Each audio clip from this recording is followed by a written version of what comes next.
Pour ce geste, au niveau du dos, en main allongée, on peut utiliser indifféremment la main gauche ou bien la main droite. Ce qui va changer, c'est quelle jambe est derrière. Si j'utilise ma main gauche, c'est ma jambe gauche derrière. Si j'utilise ma main droite, c'est ma jambe droite derrière. Je pose mon pouce sur les érecteurs du rachis. Je veux perpendicularisé de mon bras par rapport à son dos. Si votre table est assez basse et que vous êtes assez grand, vous pouvez lâcher votre poids avec le bras tendu.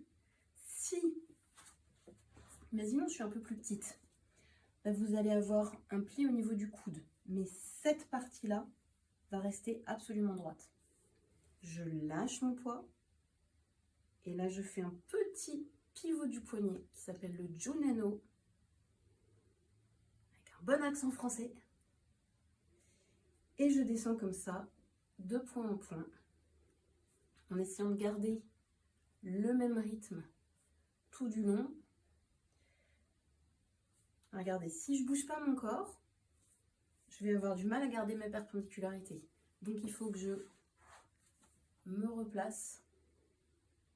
Même principe pour le geste avec la base de la paume. Ça peut être avec la paume droite ou bien la paume gauche. Pour changer, je vous le fais avec la gauche. Mon autre main vient en soutien. Ici, perpendicularité de mon avant-bras. Je lâche mon poids et roulis du poignet. Au niveau du geste, appuie, relâche, appuie, relâche, appuie, relâche, appuie, relâche. Et c'est cette relâche qui est si importante.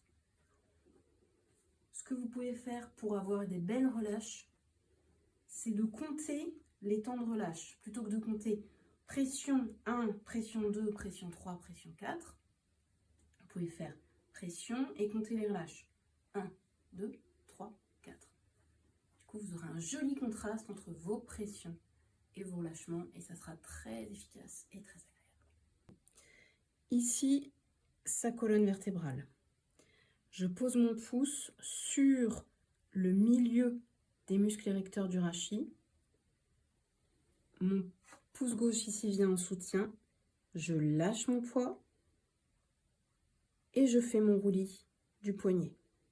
Je décale mon pouce sur le deuxième point. Vous voyez, on voit déjà les contractures au niveau de ces muscles.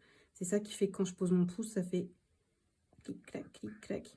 Comme une corde de guitare. Vous voulez avoir votre pouce sur la corde de guitare. Et donc, votre perpendicularité est très importante. Si je ne suis pas complètement perpendiculaire, ça va faire, je vous montre, tac. Si je ne suis pas complètement perpendiculaire. Donc, je veux être vraiment à 90, lâcher mon poids et faire mon roulis du poignet.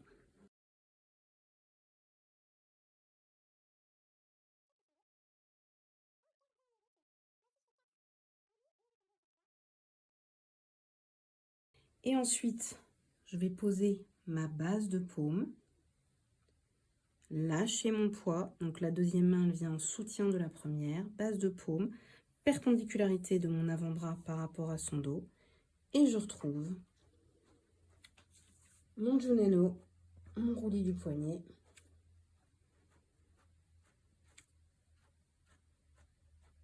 jusqu'à arriver à son iliaque.